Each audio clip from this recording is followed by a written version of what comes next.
Bonjour à tous, dans cette vidéo nous allons parler de système d'équations. Nous allons voir comment résoudre un système à deux équations et deux inconnus. Commençons donc par la définition de ce que c'est qu'un système. Un système de deux équations à deux inconnus est constitué de deux égalités contenant chacune deux inconnus, souvent notées x et y. Et donc une solution d'un système est constituée de deux nombres, une valeur pour x, une valeur pour y, telles que les égalités soient vérifiées.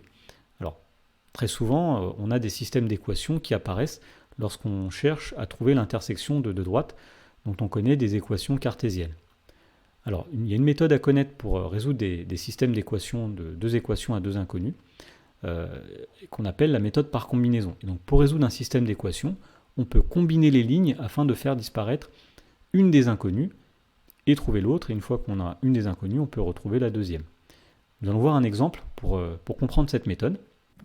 Alors, dans l'exemple 1, on nous demande de résoudre le système d'équations suivant. Donc, la première équation est 3x moins 2y égale 5. La deuxième équation, 5x plus 3y égale 2.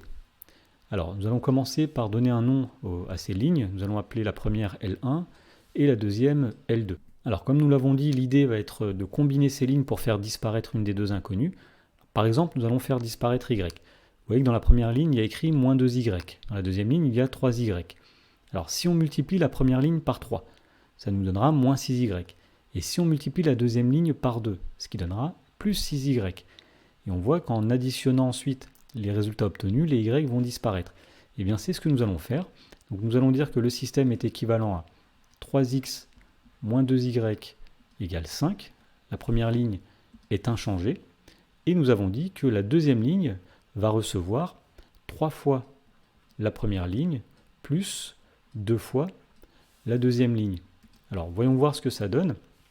Lorsqu'on va faire moins 2y fois 3, donc moins 6y, plus 2 fois 3y, nous aurons 6y, ça va s'annuler. Donc les y vont disparaître. Pour les x, 3 fois 3x, 9x, plus 2 fois 5x, 10x. Donc nous obtenons ici 19x. Et pour les constantes, nous allons faire 3 fois 5, 15, plus 2 fois 2, 4, 15 plus 4, 19. Il ne reste plus que du x dans la deuxième ligne, donc nous pouvons déterminer x en disant que c'est 19 sur 19, c'est-à-dire 1. La première ligne n'a pas changé, c'est 3x moins 2y égale 5. Puisque nous avons x, nous pouvons le remplacer dans la première ligne.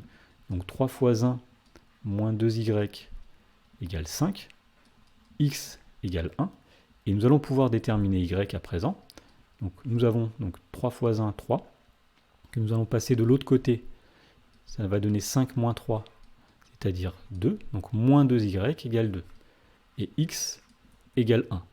Et donc pour terminer, nous avons donc y égale 2 sur moins 2, c'est-à-dire moins 1, et x égale 1. Et donc l'ensemble des solutions, c'est l'ensemble qui contient un élément, et cet élément, c'est le couple 1, moins 1. Alors dans l'exemple 2, nous allons faire un exemple un peu plus pratique, et voir comment on peut utiliser les systèmes d'équations pour résoudre un problème. Alors dans une boulangerie, Fabien achète 3 pains au chocolat, 2 croissants, il paye 5,60 €. Dans la même boulangerie, Bob achète un pain au chocolat et 3 croissants, il paye 4,20 €. Et on nous demande de calculer le prix d'un pain au chocolat et d'un croissant. Alors nous allons déjà définir des inconnus. On va dire soit x, le prix d'un pain au chocolat, par exemple.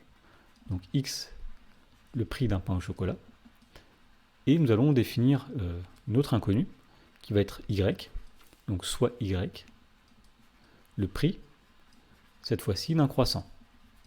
Donc y, le prix d'un croissant. Et nous allons mettre en équation ce problème. Alors tout d'abord, puisque Fabien achète 3 pains au chocolat, plus 2 croissants, donc il va payer au total 3 fois x plus 2 fois y. Et nous savons qu'il a payé 5,60 € au total. Pour Bob, il achète un pain au chocolat, donc 1 fois x, plus 3 croissants, donc 3 fois y, et il paye 4,20 € au total. Donc les nombres x et y vérifient le système que nous venons d'écrire. Pour résoudre ce système, nous allons utiliser la méthode par combinaison dont on vient de parler. Nous allons donner un nom à chaque ligne, et nous allons essayer de combiner ces deux lignes de façon à faire disparaître une des deux inconnues. Par exemple, le plus simple ici va être de multiplier la deuxième ligne par 3. Comme ça, le x devient 3x. Et donc, si on fait ensuite la première ligne moins le résultat de la deuxième ligne, les x vont disparaître. Alors, plus précisément, donc nous allons dire que la deuxième ligne va être remplacée par la première ligne moins 3 fois la deuxième ligne. Alors, nous réécrivons la première ligne. Nous avons ici 3x plus 2y égale 5,60. Et dans la deuxième ligne, nous allons faire la première ligne moins 3 fois la deuxième ligne. Alors, ici, nous avions 3x moins 3 fois x. Les x disparaissent. C'était bien pour ça que nous avions fait la première ligne moins 3 fois la deuxième ligne. Ensuite, nous avions 2y moins 3 fois 3y, ce qui fait 2y moins 9y, autrement dit, moins 7y. Et pour finir, nous faisons 5,60 moins 3 fois 4,20, et donc on trouve moins 7.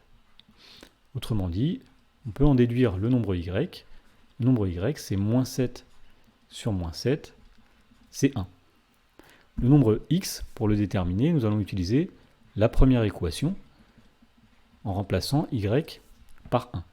Alors faisons-le, nous allons obtenir ici 3x plus 2 fois 1 qui est égal à 5,60 et nous savons que y égale 1.